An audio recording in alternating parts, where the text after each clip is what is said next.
Mohon perhatiannya sebentar ya, sebelum kita mulai pembelajaran kita di semester 1 ini. Terlebih dahulu kita membuat kesepakatan kelas. Tadi sudah kami bagi post-it yang berisi ya. Silakan tulis kesepakatan apa yang akan kita patuhi, yang akan kita sepakati dalam kegiatan kesepakatan membuat kesepakatan kelas ini.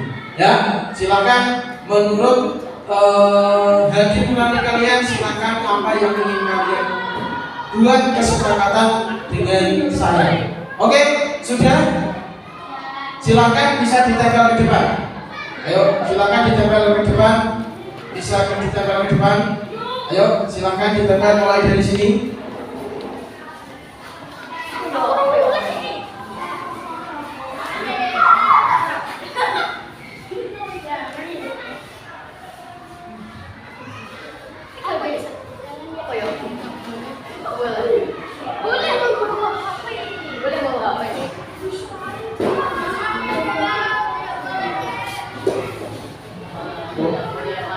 Dan yang sudah bisa kembali ke tempat duduknya. Oke, yang sudah bisa kembali ke tempat duduknya. Nah,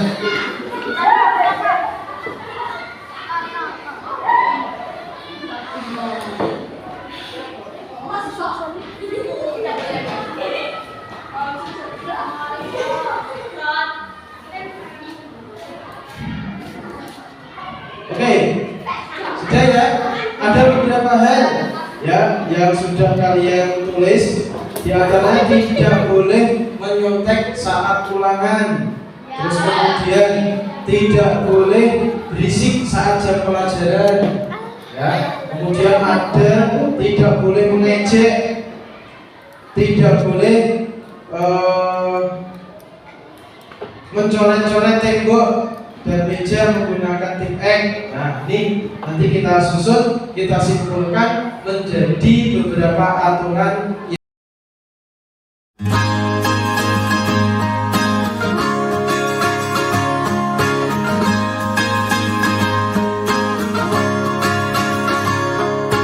Mimpi adalah kunci untuk kita menaklukkan dunia.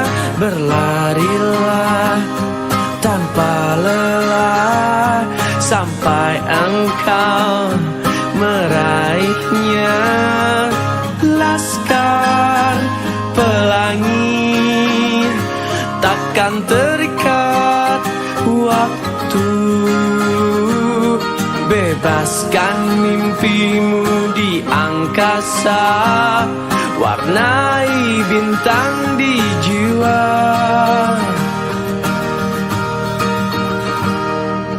Menarilah dan terus tertawa, walau dunia tak seindah surga.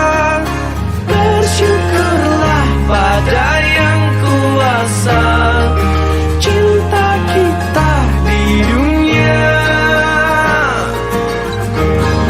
selamanya.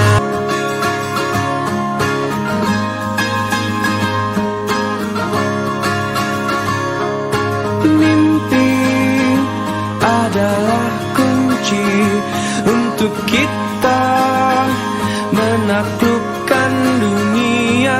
Berlarilah tanpa lelah sampai engkau meraihnya. Laskar. Assalamualaikum warahmatullahi wabarakatuh. Selamat siang Bapak Ibu semuanya. Salam sejahtera untuk kita semua. Bagaimana Bapak Ibu kabarnya? Perkenalkan, saya Bu Ita. Saya di sini sebagai moderator dari Pak Khotib. Pak Khotib akan melakukan kegiatan diseminasi budaya positif. Sebelum kegiatan ini dimulai. Mungkin ada beberapa rangkaian acara, yaitu pembukaan. Mungkin ada salah satu prakata dari Bapak Kepala Sekolah untuk mengawali kegiatan pada siang hari ini. Monggo, waktu dan tempat saya persilakan.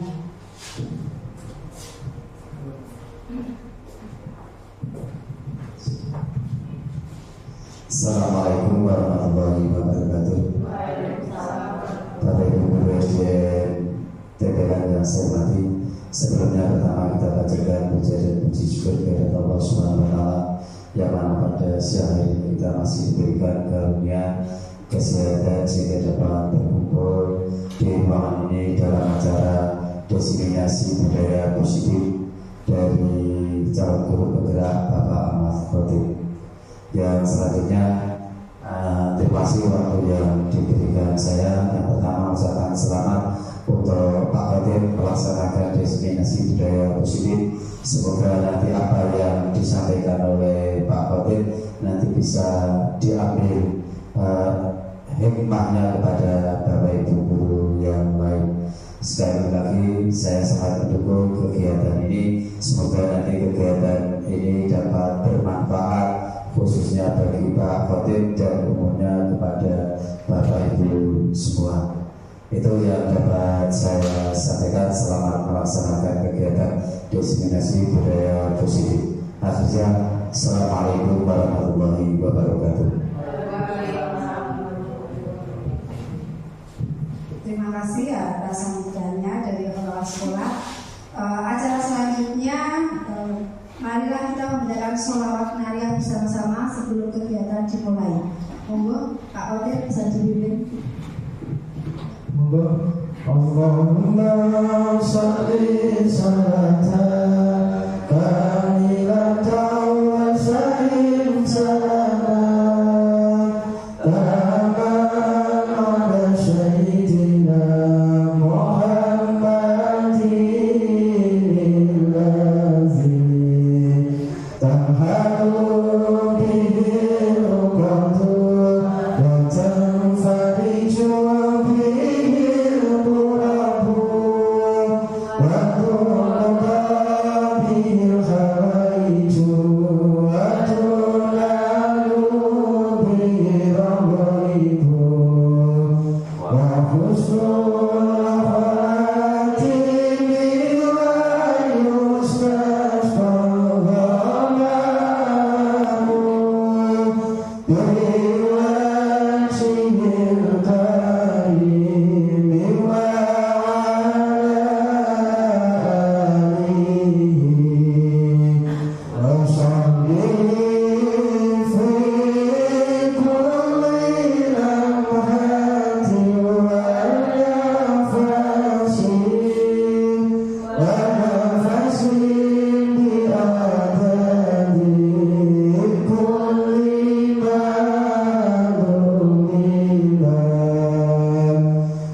kegiatan kali ini, mari kita akan mengadakan SBK. Mungkin Pak Khotib akan membagi SBK untuk Bapak Ibu semua sebelum ikut ini biar tidak tegang. Monggo Pak Khotib, kita pimpin untuk melakukan SBK Bapak Ibu ini.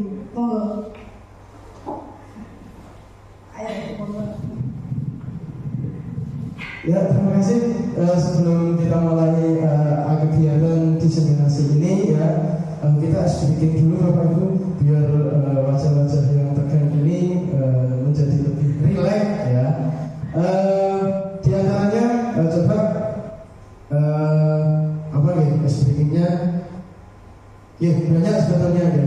Coba nanti bisa menirukan gerakan saya. Ya, menirukan gerakan saya. Ya, mohon Bapak Ibu bisa berdiri sebentar. berdiri sebentar. Coba nanti kalau saya pegang, bisa melihat saya, memperhatikan saya. Kalau saya bilang pegang telinga, nanti Bapak Ibu bisa pegang telinganya, pegang hidung, pegang hidungnya, pegang mulut, bisa pegang mulutnya. Coba langsung kita mulai. Coba pegangkan hidung. Selanjutnya pegangkan mulut. Ayo. Terus selanjutnya coba pegangkan telinga. Ada yang bagus, ada yang tidak. Terima kasih. Itu mungkin untuk pembukaan biar melatih konsentrasi kita bersama. Terima kasih. Waktu saya kembalikan kepada moderator. Terima kasih Pak Bakir. Bagaimana Bapak Ibu atas SDG-nya? Kita sudah mulai fresh lagi ya. Seharusnya tadi Pak Kotek pegang telinga. Kalau boleh telinga, Bapak Ibu pegang hidung. Misalkan pegang mata, Bapak Ibu bisa pegang mulut. Jadi bisa melihat konsentrasi Bapak Ibu semua. Tapi tidak apa. Selanjutnya Bapak Ibu pada kegiatan diseminasi ini, waktu dan tempat langsung ke Pak Kotek, monggo menyampaikan materinya. Ya, terima kasih. Waktu yang diberikan. Sebelumnya perkenalkan saya menyampaikan diseminasi budaya positif modul 1.4 calon guru penggerak angkatan 11 Kabupaten Blora. Sebelumnya perkenalkan fasilitator saya Bapak Brindro Mardianto, kemudian saya dan Ibu Kristiani Ningsih, pengajar praktik CGP angkatan 11 Kabupaten Blora, khususnya di kelas saya itu kelas 9099. Nah, tujuan pendidikan di sini kita menyampaikan tujuan pendidikan terlebih dahulu. Menurut Ki Hajar Dewantara, tujuan pendidikan adalah menuntun segala kodrat yang ada pada anak-anak. Jadi tugas kita sebagai guru itu hanya menuntun, membimbing kodrat yang ada pada anak-anak. Karena sebetulnya anak itu memiliki bakat, minat, bawaan dari lahir atau sudah menjadi kodratnya, agar mereka mencapai keselamatan dan kebahagiaan yang setinggi-tingginya, baik sebagai manusia maupun sebagai anggota masyarakat. Nah, di sini ya Dewantara menekankan pentingnya kita untuk menuntun kodrat yang ada pada anak. Jadi mengembangkan potensi yang ada pada anak dengan pembelajaran, karena kita sebagai guru baik sebagai manusia tentunya kelak di kehidupan selanjutnya di masyarakat setelah mengenyam pendidikan, dan sebagai anggota masyarakat. Jadi kita harus menuntun paling tidak membekali anak-anak sesuai dengan kodrat yang ada pada anak tersebut. Oleh sebab itu pendidik hanya dapat menuntun tumbuh atau hidupnya kekuatan kodrat yang ada pada anak, agar dapat memperbaiki lagunya hidup dan tumbuhnya kekuatan kodrat anak. Jadi setiap anak itu sudah memiliki kodrat sejak lahir. Kita sebagai pendidik hanya diperintahkan, berkewajiban untuk menuntun kodrat tersebut. Nah, kita akan mempelajari tadi yang sudah saya sampaikan adalah budaya positif. Apa itu budaya positif? Yaitu budaya positif khususnya karena kita berada di sekolah, yaitu nilai dan kebiasaan di sekolah yang berpihak pada murid agar mereka dapat berkembang menjadi pribadi yang kritis, penuh hormat dan tanggung jawab sesuai dengan profil pelajar Pancasila. Jadi nilai dan kebiasaan di sekolah yang berpihak pada murid. Jadi murid itu memiliki tadi kodratnya, kemudian kita akan ke budaya positif yang menjadi suatu kebiasaan di sekolah yang berpihak pada murid agar mereka dapat berkembang menjadi pribadi yang kritis. Tentunya dalam menyikapi dalam hal apapun itu paling tidak memiliki bahasanya otaknya jalan atau kritis, hormat dan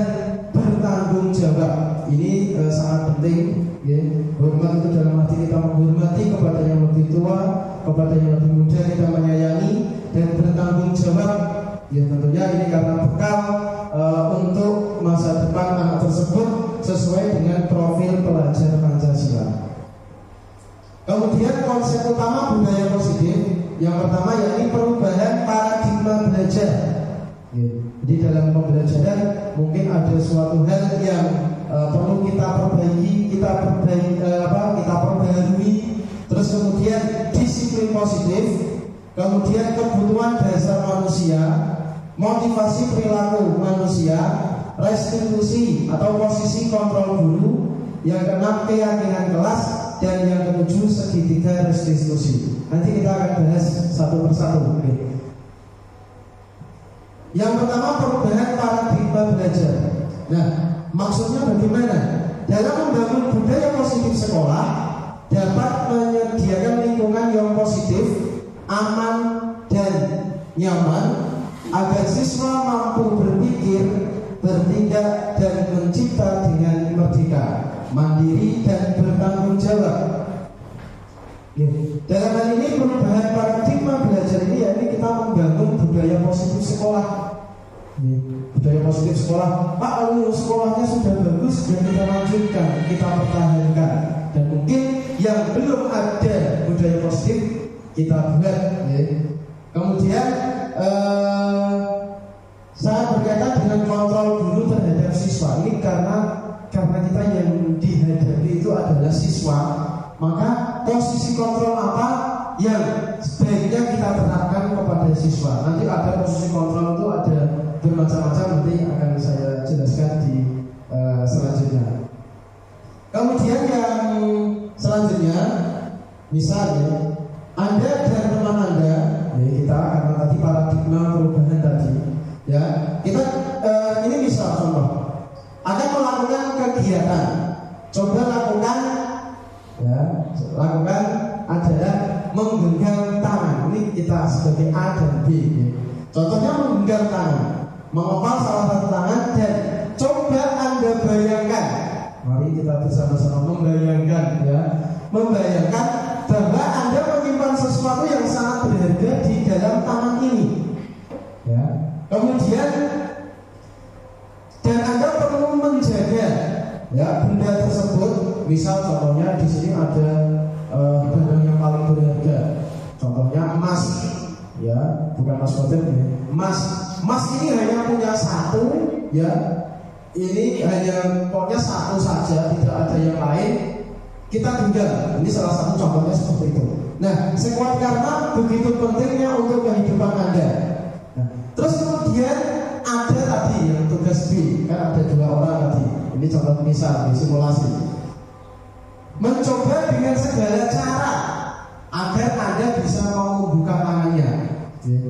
Tadi terus kemudian ada 2 orang. Kamu ini yang pertama tadi yang A tadi bersikukuh pokoknya ini tidak akan saya buka karena ini merupakan hal yang berharga bagi saya. Kemudian si B datang, coba buka tanganmu. Wes nanti tak diiming-imingi, diiming-imingi dengan menggoda, bahkan digelitik, terus kemudian menawari Anda dengan apapun karena ini sangat berharga. Kira-kira dibuka apa tidak? Kira-kira dibuka apa tidak?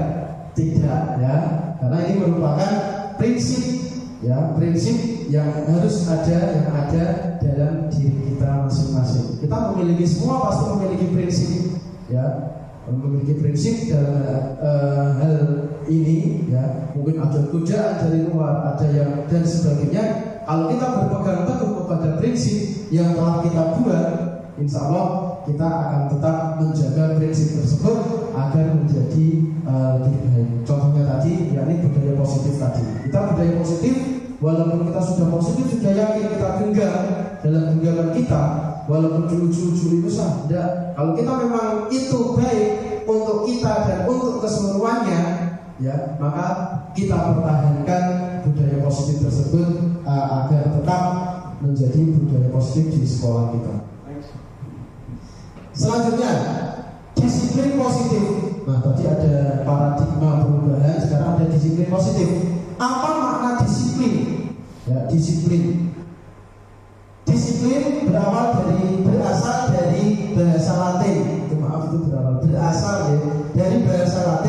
yang artinya belajar.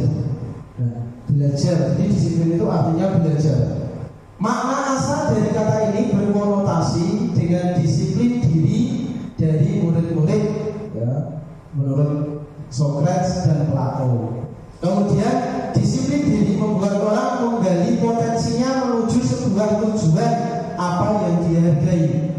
Nah, ini salah satu contohnya disiplin. Pak, disiplin datang tidak terlambat itu masuk disiplin, bisa, dan seterusnya. Karena disiplin itu banyak aturan-aturan itu banyak. Nanti akan kita bahas. Namun dalam budaya kita, mana kata disiplin telah berubah menjadi sesuatu yang dilakukan seseorang pada orang lain untuk mendapatkan kepatuhan. Kecenderungan umum adalah menghubungkan kata-kata disiplin dengan ketidaknyamanan, bukan dengan apa yang kita hargai atau pencapaian suatu tujuan yang mulia. Nah, dalam hal ini mana disiplin itu telah memiliki perubahan, ya. Kadang karena kita sebagai hidup di lingkungan sosial, ya kita pasti menerapkan walaupun disiplin karena kita juga memiliki rasa iba, rasa pekeruh dan lain sebagainya. Nah, ini di sini disiplin, maka harus kita terapkan, ya. Selanjutnya disiplin adalah kemampuan memerintah diri sendiri dalam mengontrol dan menguasai diri untuk memilih tindakan yang mengacu pada nilai-nilai yang kita hargai dengan penuh tanggung jawab tanpa perintah orang lain. Nah, nilai-nilai yang kita hargai adalah nilai kebajikan, sifat positif manusia yang merupakan tujuan mulia yang ingin dicapai seperti setiap individu, yaitu nilai-nilai dalam profil pelajar Pancasila tentunya. Ya, nilai disiplin ini harus muncul dari diri sendiri. Misal saya tidak terlambat datang ke sekolah, maka harus muncul dari diri sendiri. Misal contohnya lagi, ya, kita naik motor harus pakai helm. Kenapa kita pakai helm? Nah, itu harus muncul dari kesadaran diri sendiri. Karena apa? Untuk menjaga keselamatan, ya. Bukan untuk karena ada tilang, Pak, nanti ada polisi yang mencegat di sana, ada razia. Nah, berarti itu bukan dari diri sendiri, namun dari ekstrinsik, dari dorongan dari pihak luar. Ya, kalau dari intrinsik, dari diri kita sendiri, maka kita harus memiliki suatu kesadaran bahwa kalau saya tidak menggunakan helm itu berbahaya untuk diri saya. Karena kalau saya jatuh maka akan fatal dan seterusnya. Itu harus muncul dari diri sendiri. Begitupun juga disiplin yang kita terapkan di sekolah. Ya, kita bisa menerapkan disiplin. Kenapa kalau saya harus berangkat pagi? Ya, kenapa kalau saya harus tidak terlambat ke sekolah? Ya, itu harus kesadaran diri kita. Oh ya, karena saya sebagai contoh figur, ya, seorang guru. Kalau saya datang terlambat, bagaimana murid saya? Pasti juga datangnya akan terlambat. Tapi kalau saya bisa datang tepat waktu, ya, sebelum bel dibunyikan, maka murid-murid akan bisa mencontoh saya. Nanti murid-murid agar tidak terlambat. Nah, dari disinilah, ya, disiplin ini perlu kita terapkan, perlu kita tanamkan dalam diri kita, ya, tentunya dari kesadaran diri kita atau yang muncul dari intrinsik diri kita. Kalau kita dengan dorongan luar, itu nanti kalau aturannya sudah berubah, maka kita tidak akan menggunakan itu lagi. Ya, tapi kalau dari diri kita, nah, maka itu akan berjalan secara terus-menerus. Kemudian kebutuhan dasar manusia. Ya, manusia itu pada dasarnya memiliki kebutuhan. Di antaranya adalah, ya, penguasaan, kasih sayang dan rasa diterima. Itu namanya manusia. Kemudian bertahan hidup, jelas manusia ingin bertahan hidup. Kemudian kesenangan, manusia juga memiliki senang, pasti ingin senang. Tidak mungkin manusia ingin sedih terus tidak ada. Terus kebebasan, manusia pun juga ingin bebas, ingin merdeka. Ya, katakan seperti itu. Bertahan hidup, manusia itu kebutuhan dasar manusia. Realitas kebutuhan setiap orang berbeda. Ya, kita harus berusaha memahami pandangan orang lain tentang dunia. Setiap orang memiliki gambaran yang berbeda. Jadi setiap orang itu memiliki pandangan, memiliki realitas kebutuhan yang berbeda-beda.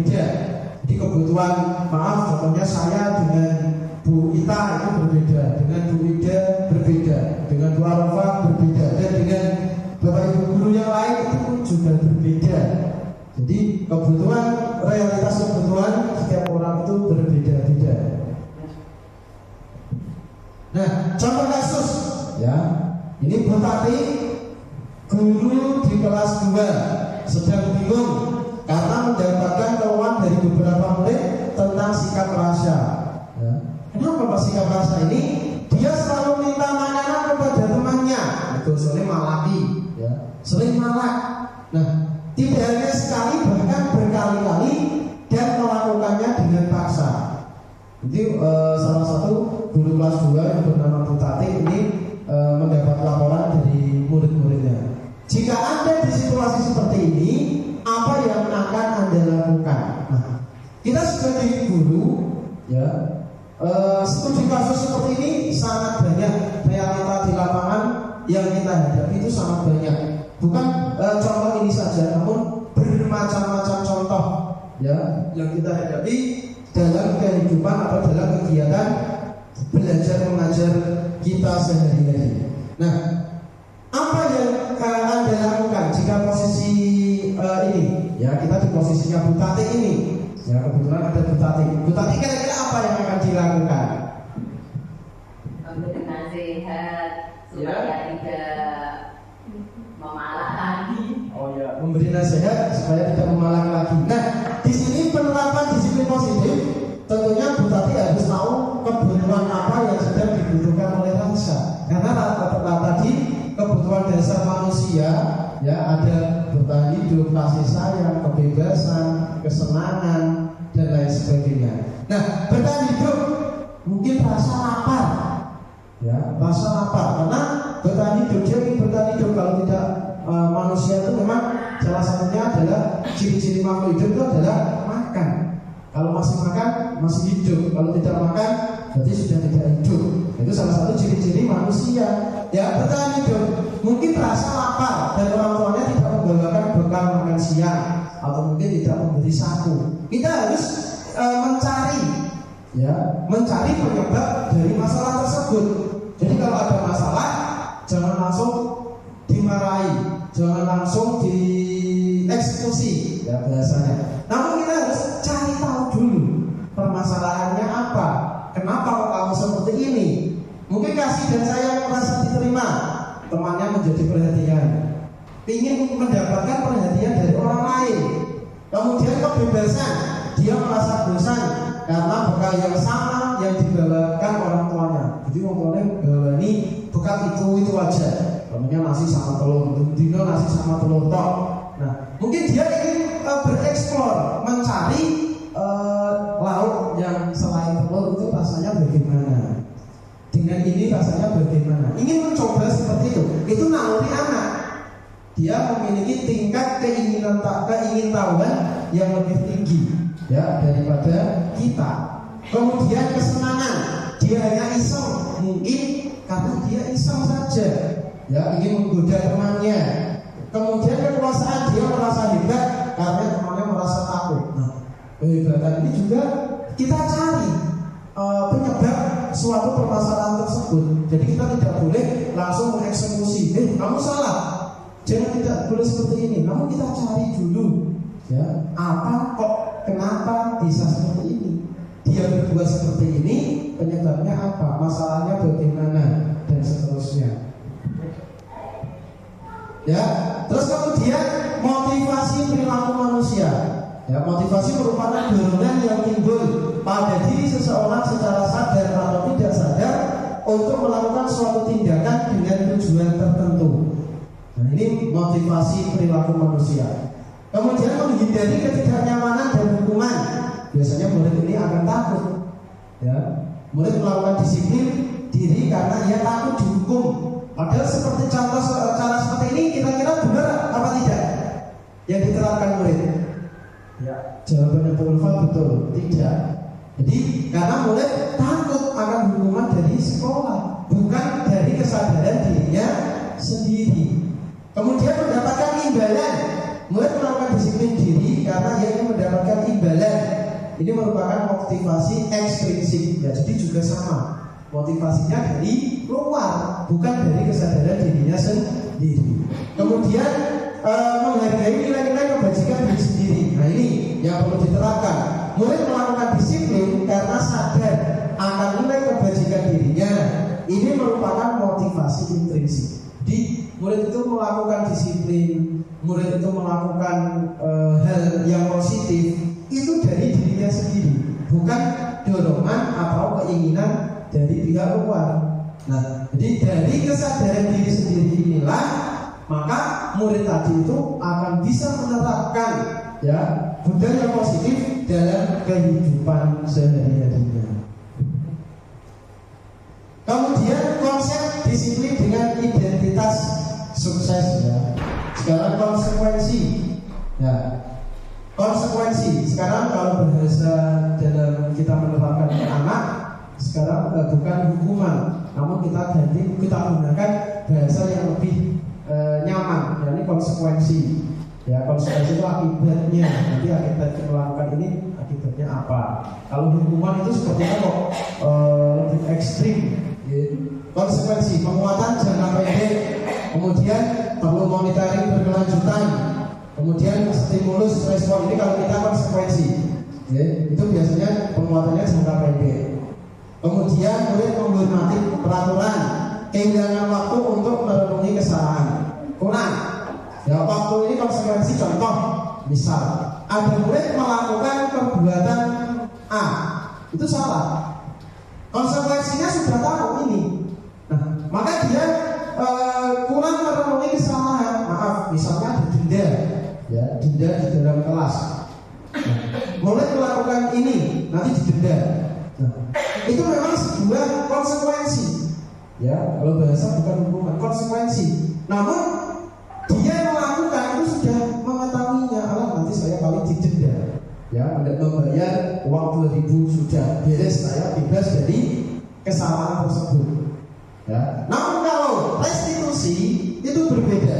Ya, murid bertanggung jawab untuk perilakunya. Jadi nanti kita akan bertanya, kenapa kamu seperti ini? Apa yang menyebabkan kamu begini? Kenapa kamu melakukan itu? Ya, terus kamu harus bagaimana? Ya, setelah melakukan itu. Nah, jadi anak ini nanti akan memiliki tanggung jawab ya atas perilakunya. Jadi perilakunya muncul dari dirinya sendiri. Ya, solusinya itu juga muncul dari dirinya sendiri. Saya harus begini Pak, saya harus begini Pak. Kemudian murid juga menghormati dirinya dan orang lain, tentu. Ya, murid bersemangat memperbaiki kesalahan. Jadi kalau kita tanya, kamu kenapa seperti ini? Terus besok biar nggak seperti ini bagaimana? Itu salah satu contoh seperti itu. Besok biar nggak seperti ini bagaimana? Kamu apa yang kamu lakukan? Pasti murid akan berpikir, oh iya Pak, saya akan begini. Nah, ini murid kita ajak berpikir bernalar kritis seperti ini. Ya, ini harapan dari pembelajaran yang berpusat pada murid. Ya, seperti itu. Terus kemudian konsep disiplin pendekatan restitusi. Ya, sebuah cara menanamkan disiplin positif pada murid. Tadi restitusi, ya. Kemudian ini pengertian restitusi. Apa itu restitusi?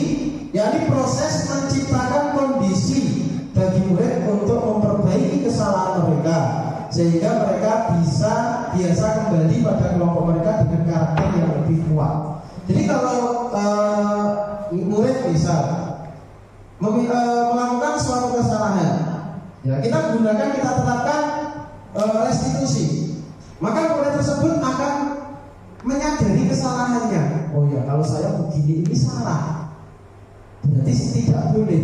Maka murid itu akan cenderung memiliki ya karakter yang lebih kuat. Jadi besok lagi saya tidak boleh melakukan ini karena ini salah.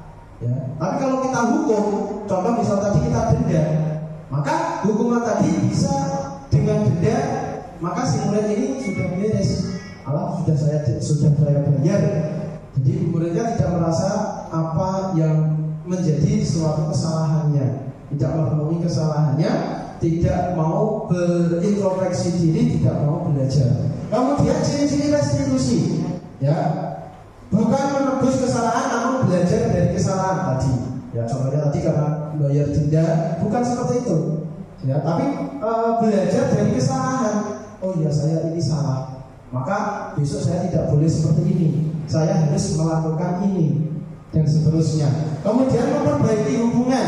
biasanya kalau kita sudah mengakui kesalahan, ya, terus kemudian tidak mengulanginya lagi, maka hubungan antara contohnya si A dan si B karena pertengkaran mungkin, karena sudah saling memaafkan, saling minta maaf, maka si A dan si B ini akan semakin baik, ya. Jadi tidak ada dendam dan lain sebagainya. Terus kemudian tawaran bukan paksaan. Kita menawarkan solusi, menawarkan yang baik bagaimana, ya, dan seterusnya.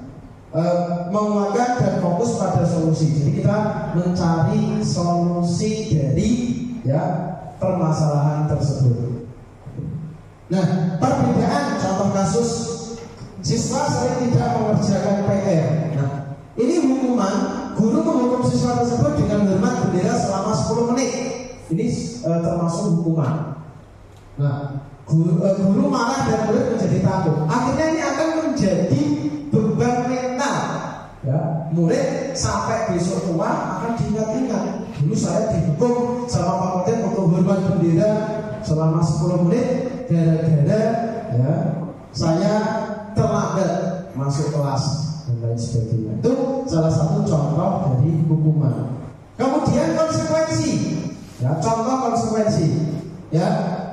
Guru memberikan konsekuensi untuk mengerjakan PR-nya saat istirahat atau dikerjakan 3 kali lipat. Jadi contohnya, kamu sudah mengerjakan PR, silakan tulis di buku, ya, sebanyak 100 kali.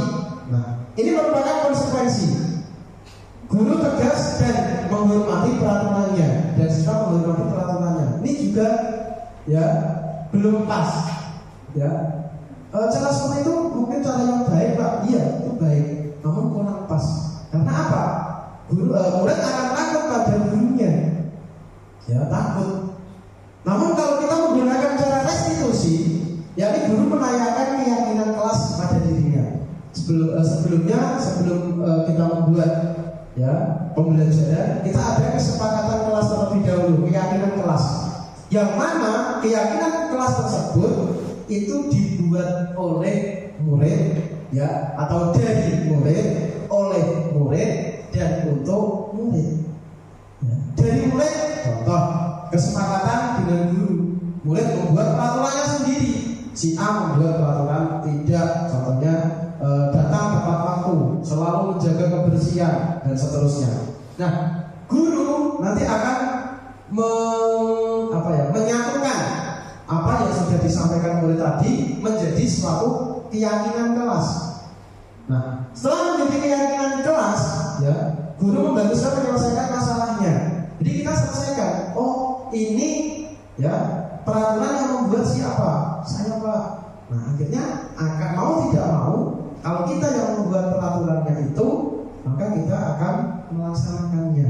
Berbeda kalau peraturan itu dibuat oleh orang lain, ya, mungkin kita akan merasa, ya, bagaimana. Tapi kalau yang membuat peraturan itu diri sendiri, mau tidak mau, ya, pasti akan kita kerjakan dengan sendirinya. Kemudian guru terbuka dan bisa menghormati dirinya serta orang lain. Kita terbuka, ya, di dalam membuat keyakinan kelas. Nanti dari siswa membuat, ya, tadi dari siswa, oleh siswa, dan untuk siswa. Dari siswa itu yang membuat siswa, oleh siswa pun juga sama, ya. Dari untuk siswa juga nanti peraturan tersebut nanti kembali kepada siswa, ya. Itu merupakan restitusi. Kemudian 5 posisi kontrol restitusi, ya. Ada 5 posisi kontrol. Yang pertama sebagai penghukum, ya. Kemudian membuat rasa bersalah. Nah, penghukum ini biasanya nanti akan membekas, ya. Bahkan saya sendiri pengalaman pribadi, saya SD dulu itu pernah dihukum oleh guru saya, ya, masuk ke depan mengangkat kaki 1, ya. Kemudian karena pelajaran matematika tidak bisa, ya saya tidak bisa terus. Karena salah satu konsep awalnya, kalau ingin bisa harus cinta sama pelajarannya dan cinta sama gurunya. Karena sudah takut dan sama gurunya, maka yuk setiap hari diajar tidak ada yang masuk di otak saya. Nah, itu kelas, kalau nggak salah kelas 4 SD. disuruh berdiri angkat kaki satu sambil sudah dipukul kakinya, ya, sama jewer telinganya itu juga. Nah, itu membekas sampai sekarang itu saya masih ingat. Yang menghukum saya juga masih ingat. Nah, itu. Jadi seperti itu. Nah, hukum ini akan membekas ya pada diri anak tersebut. Kemudian membuat rasa bersalah. Nah, ini juga. Kemudian kita sebagai teman, nah, anak itu dibuat rasa bersalah dengan diberi pertanyaan-pertanyaan, anak tersebut merasa bersalah. Terus kemudian sebagai teman, ya, sebagai pemantau, dan yang terakhir adalah sebagai manajer. Kalau sebagai manajer, nah ini sebetulnya yang diharapkan itu yang sebagai manajer. Jadi kita dalam memberikan pelajaran itu memberikan pengajaran kepada murid itu sesuai dengan kodrat yang ada pada murid tersebut. Ya, kemudian penghukum. Nah ini contoh. Seorang penghukum bisa menggunakan hukuman fisik maupun verbal. Tadi sudah yang saya ceritakan ya. Orang-orang yang menjalankan posisi penghukum senantiasa mengatakan bahwa sekolah memerlukan sistem atau alat yang dapat lebih menekan murid-murid lebih dalam lagi. Ya, kemungkinan murid akan marah, berdendam, ya. Bahkan seperti saya tadi masih ingat kelas 4 SD sampai sekarang itu masih ingat, ya. Tapi walaupun tidak dendam, tapi ingat, ya. Masih ingat apa yang dilakukan oleh guru saya, hukuman apa yang diterapkan kepada saya, itu saya masih ingat. Nah, membuat rasa bersalah. Dari posisi ini biasanya guru akan bersuara lebih lembut. Ya, contohnya temannya bertengkar dengan ada dua, si A dan si B bertengkar. Nah, dipanggil, ya, kamu tidak kasihan kepada ibu, ya, kamu tidak kasihan. Nah, maka anak ini akan merasa bersalah, ya, merasa bersalah ini, ya, menggunakan keinginan yang membuat orang lain merasa tidak nyaman, bersalah atau rendah diri. Ini juga nanti efeknya anak tersebut akan menjadi minder. Efeknya akan menjadi minder. Karena apa? Setiap melakukan sesuatu dia takut salah. Setiap melakukan perbuatan dia akan nanti saya salah gimana? Ya. Saya nanti ini tidak baik bagaimana dan seterusnya. Nah, ini posisi membuat rasa bersalah. Nah, kadang-kala sikap seperti ini lebih berbahaya dari sikap penghukum. Jadi kalau penghukum tadi memang gimana ya? Anak tadi membuat anak mengingat, ya. Tapi kalau rasa bersalah ini membuat anak menjadi lebih minder, ya, tidak pede dengan apa yang ia kerjakan, apa yang ia lakukan. Kemudian posisi teman. Guru pada posisi ini tidak akan menyakiti murid, namun akan tetap berupaya mengontrol murid melalui persuasi. Ya, posisi teman guru bisa negatif ataupun positif. Jadi di sini itu ada plus minusnya. Ya, ini juga sebetulnya bagus. Ya, namun ada sisi positif dan minusnya. Ya, menggunakan hubungan baik dan humor untuk mempengaruhi seseorang. Nah, di sini kadang, ya, namanya anak, kalau kita tetapkan sebagai teman, ini pun juga kurang pas, ya. Ada anak nanti akhirnya malah tidak sopan, ya, tidak menghormati gurunya dan seterusnya, karena menganggap bahwa gurunya adalah teman saya. Ya, kita memposisikan diri sebagai teman, sebagai ini sebetulnya ya bagus sih dalam hal pembelajaran. Namun di sisi lain, ya, kaitannya dengan unggah-ungguh tata krama itu tidak baik atau kurang pas. Ya, sebagai pemantau berarti mengawasi. Seorang pemantau sangat mengandalkan penghitungan catatan data yang dapat digunakan. Ya, contohnya posisi pemantau sendiri berawal dari teori stimulus respon yang menunjukkan tanggung jawab guru dalam mengontrol murid. Ya, guru tidak menunjukkan suatu emosi yang berlebihan, ya, berdua salah. Murid memahami konsekuensi yang harus dijalankan karena telah melanggar salah satu peraturan sekolah. Contohnya tadi, ya, sudah tidak ada kesepakatan atau sudah ini. Kalau terlambat apa bagaimana? Nah, contohnya tadi denda 10.000 akan membayar karena tidak kurang. Iya, besok terlambat lagi kalau punya uang terlambat lagi tidak apa-apa karena punya uang untuk membayar dan seterusnya. Ya, nah yang pas ini adalah sebagai manajer. Ya, di mana posisi guru berbuat sesuatu bersama dengan murid, mempersilahkan murid mempertanggungjawabkan perilakunya. Jadi murid ini diberi keyakinan bahwa perbuatan tersebut kurang baik. Terus kemudian harus bagaimana sikapnya yang kamu lakukan apa. Nah, ini murid akan tersadar dengan sendirinya bahwa perbuatan tersebut tidak baik atau salah. Dan bagaimana cara memperbaikinya? Nah, si murid ini akan bernalar kritis, berpikir, oh dengan seperti ini Pak, minta maaf Pak, akan tidak mengulanginya lagi Pak, contoh ya misalnya. Nah ini dalam hal ini murid akan berpikir, dan ini timbul dari diri murid sendiri, yang akhirnya nanti murid pun kalau melakukan perbuatan itu, oh ya ini tidak boleh, ini tidak baik, seperti itu. Jadi ada kontrol di dalam diri si murid tersebut. Jadi kita guru sebagai guru harus bisa membimbing, ya, murid menumbuh kembangkan kodrat yang ada pada diri murid tersebut. Contoh penerapan 5 posisi kontrol. Ya, contoh kasus siswa tidak memakai atribut lengkap saat upacara bendera. Menghukum, nah ini sering kadang saya lakukan. Ya, patuhi aturan sekolah lalu berdiri di depan barisan. Nah, ini salah satu contoh dari penghukum. Membuat rasa bersalah. Beberapa kali, ya, bu guru harus memberitahu kamu, bu guru kecewa sama kamu. Lu membuat rasa bersalah. Anak, kenapa bu guru kok bisa seperti ini? Akhirnya dia merasa bersalah. Ya, bu guru kecewa. Jadi bu guru, saya telah membuat marah bu guru. Saya telah membuat kecewa sama bu guru. Akhirnya anak tersebut berperilaku kurang pede, ya, kurang percaya diri. Teman, berapa kali bu guru harus memberitahu kamu, bu guru kecewa sama kamu. Nah ini sebagai teman dikasih tahu, tapi dengan kita sebagai posisi sejajar. Ya, ini kenapa kok saya kasih contoh bukan pak guru atau bu guru, karena banyak ibu-ibunya. Jadi saya buat contoh bu guru.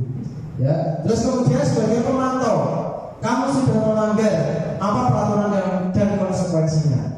Nah, ini sudah tahu, murid. Ya Pak, saya denda tadi seperti yang saya sampaikan. Nah, kalau sebagai manajer, ya, pertanyaannya, apakah kamu tahu alasanmu? Ya, kira-kira bagaimana kamu akan memperbaiki kesalahan ini? Nah, ini contohnya ada misal ada anak yang bertengkar. Kenapa kamu kok bertengkar? Nah, kan menjelaskan, murid biarkan bercerita dulu, eksplor, ya, apa pemahamannya tentang itu. Terus kemudian baru kita cari kira-kira bagaimana, ya, agar permasalahan ini selesai. Nah, anak tersebut akan berpikir, saya minta maaf Pak, saya tidak akan mengulangi lagi Pak, dan seterusnya. Nah, anak akan berpikir, kita ajak anak tersebut untuk berpikir, ya, berpikir kesalahan yang dilakukan dan berpikir mencari solusinya. Begitupun juga itu nanti akan kita terapkan di dalam kehidupan bermasyarakat. Ya, kita namanya makhluk sosial pasti tidak lepas dari namanya masalah. Ya, namun kita harus bisa, harus tahu ada masalah A, penyelesaiannya dengan A.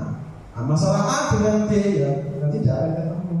Ya, masalah A kita selesaikan dengan A, masalah B kita selesaikan dengan B, masalah C kita selesaikan dengan C, dan seterusnya. Nah, itu salah satu 5 posisi kontrol yang perlu kita kembangkan dalam jiwa kita dan tentunya kepada murid kita. Nah, ini misal contoh kasus, ya, murid-murid kelas 1 sangat ribut dan sulit untuk tenang mengikuti pelajaran. Bu Bibi menegur murid-muridnya dengan mengatakan, hei, siapa yang dapat duduk dengan tenang, ya, dan mendengarkan ini, bahasanya yaitu halus, ya, akan ibu kasih stiker, ya, akan kasih ibu stiker. Biasanya kalau kita pembelajaran itu sekarang modelnya seperti itu, ada yang stiker nanti di emoji itu. Itu anak senang sekali itu, ya. Murid-murid kelas 1 langsung dapat duduk dengan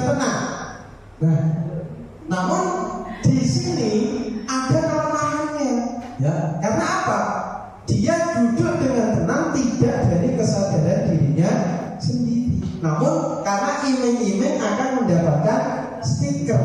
Nah, dalam hal ini Ibu Bibit sedang menjalankan proses disiplin dengan kontrol posisi apa kira-kira? Ya, Bu Ida mungkin, ayo. Kira-kira Bu Bibit ini menerapkan posisi kontrol apa? Ya, nah betul sekali ya, memantau, jadi memberikan keyakinan kepada siswa. Ya, ini posisi pemantau. Nah, di sini tadi ya seperti contoh tadi nek. Ya kasus kedua, ini Bu Ila sedang menjelaskan pelajaran bahasa Indonesia. Bahasa Indonesia juga menulis, namun beliau memperhatikan bahwa Fani malah tidur-tiduran dan tampak acuh tak acuh pada pelajarannya. Ya, Fani coba jawab pertanyaan nomor 3. Bu Ila tanya, Fani, coba jawab pertanyaan nomor 3, maju ke depan dan kerjakan di papan tulis. Fani pun tampak malas-malasan maju ke depan. Nah, dan sampai di depan papan tulis pun Fani hanya diam terpaku mengain sambil memegang buku bahasa Indonesia dan memainkan spidol di tangannya. Nah, kira-kira kasus seperti ini ada atau tidak? Ada. Ini contohnya kasus yang di dari Bu Ila di kelas 3C ini. Ya, Fani, makanya jangan tidur-tiduran, lain kali perhatikan. Sudah sana duduk. Ya, kira-kira siapa yang bisa? Fani pun kembali duduk ke bangkunya. Seperti ini sudah sering kali terjadi pada Fani. Seperti tidak memperhatikan, acuh tak acuh, dan nilai-nilainya pun tidak terlalu baik untuk pelajaran bahasa Indonesia. Pada saat ditegur oleh Bu Ila, Fani, ya, Fani, kamu tidak kasihan sama ibu ya? Ibu sudah capek-capek mengajarkan kamu. Ya, kamu tidak kasihan sama ibu. Nah, dan Fani pun diam membisu. Akhirnya diam saja. Nah, dalam hal ini Bu Ila sedang menjalankan proses disiplin dengan kontrol posisi apa kira-kira? Teman. Ya. Apa? Penghukum, ya, ada teman, ada penghukum. Rasa bersalah. Nah, membuat rasa bersalah. Akhirnya karena Fani itu sudah Bu Ila tadi menyampaikan, kamu tidak kasihan sama Bu Ila.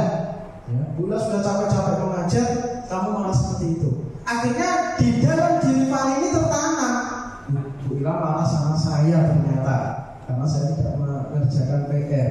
Nah, anak ini juga akan mentalnya pun, ya, mentalnya akan sedikit ya terganggu, akan tidak bisa pede karena sudah membuat orang lain merasa bersalah. Nah, disinilah yang perlu kita kontrol dalam keyakinan kelas tersebut. Kemudian yang keenam, keyakinan kelas. Mengapa keyakinan kelas? Mengapa kok tidak peraturan kelas saja? Nah, ini ada dua pandangan, peraturan kelas atau keyakinan kelas. Nah, bedanya, ya, bedanya apa? Bedanya keyakinan kelas dan peraturan kelas.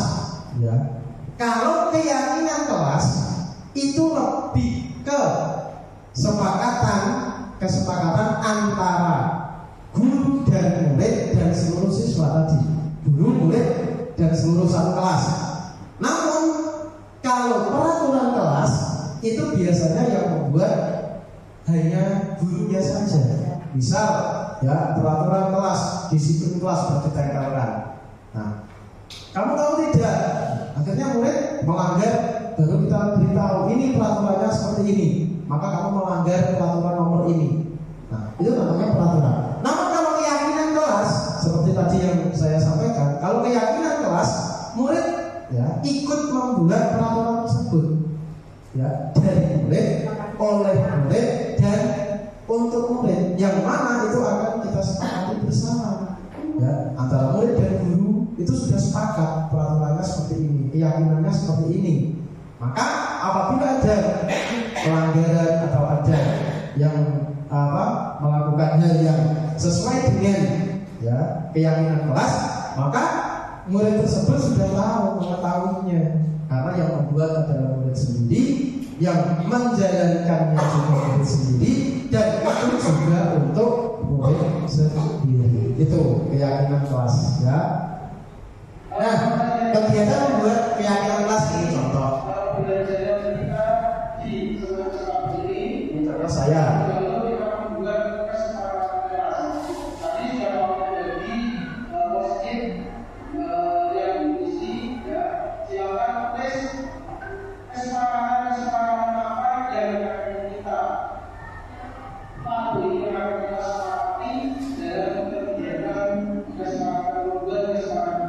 Jadi dalam membuat kesepakatan kelas.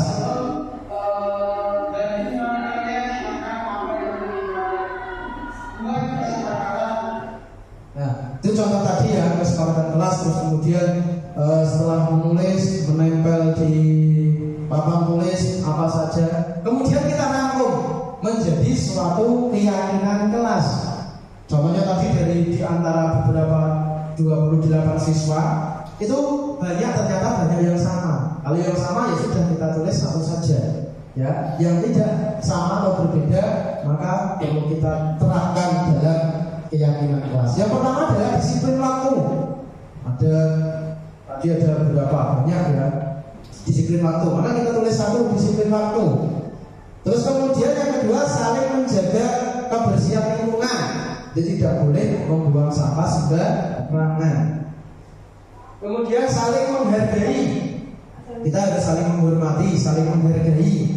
Kemudian mengerjakan tugas dengan sungguh-sungguh. Terus kemudian saling membantu dan bekerja sama.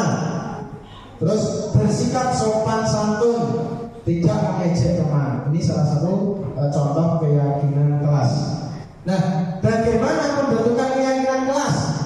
Ya, lebih abstrak dari peraturan, jadi lebih bersifat abstrak ya.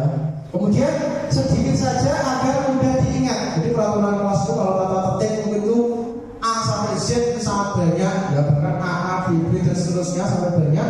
Namun kalau keyakinan kelas itu tidak perlu banyak-banyak, cukup sedikit seperti tadi contohnya dari 28 mengumpulkan semua. Tidak perlu kita tulis semuanya, namun kita simpulkan beberapa poin yang perlu disepakati ya. Terus kemudian berupa pernyataan universal ya, bersifat universal, umum, global ya, tidak spesifik. Kemudian sesuai dengan kondisi kelas dan sekolah agar mudah diterapkan. Ini harus kita menyesuaikan kondisi sekolah kita. Kemudian dibuat dalam bentuk positif ya, dilarang mengejek itu juga kaitannya dengan positif dan lain sebagainya. Semua warga kelas atau sekolah dilibatkan saat membuat ya keyakinan kelas. Jadi kita harus membuat keyakinan kelas itu siapa yang terlibat di situ, maka itu harus melakukan semuanya ya, meyakini keyakinan tersebut. Nah, itu salah satu contohnya.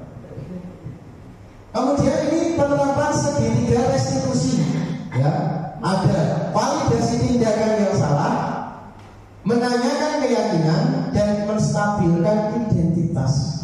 Jadi dari segitiga restitusi ini, tindakan yang salah validasi, yakni kemudian menanyakan keyakinan. Kita bertanya, kenapa kamu seperti ini? Terus kemudian menstabilkan identitas. Kita harus bisa menstabilkan. Jadi dia itu merasa tidak minder akhirnya nanti. Ya, walaupun dia salah, namun bagaimana supaya dia tidak seperti itu? Akhirnya kita bisa menerapkan segitiga restitusi ini dalam kegiatan pembelajaran kita. Nah, menstabilkan identitas, yakni mengubah identitas anak dari orang yang gagal karena melakukan kesalahan menjadi orang yang sukses. Nah, ini maksudnya dari menstabilkan identitas ini. Jadi anak itu kalau salah, itu merasa dia itu minder. Nah, saya telah berbuat salah. Apalagi kalau dihukum, nah, dia pasti akan merasa tambah malu dilihat banyak orang dan seterusnya. Namun kalau kita menstabilkan identitas, ya, menjadi kesalahan yang sukses. Jadi kita tanya, kenapa kamu seperti ini? Ya, kenapa kok bisa begini? Nah, anak tersebut maka akan lebih pede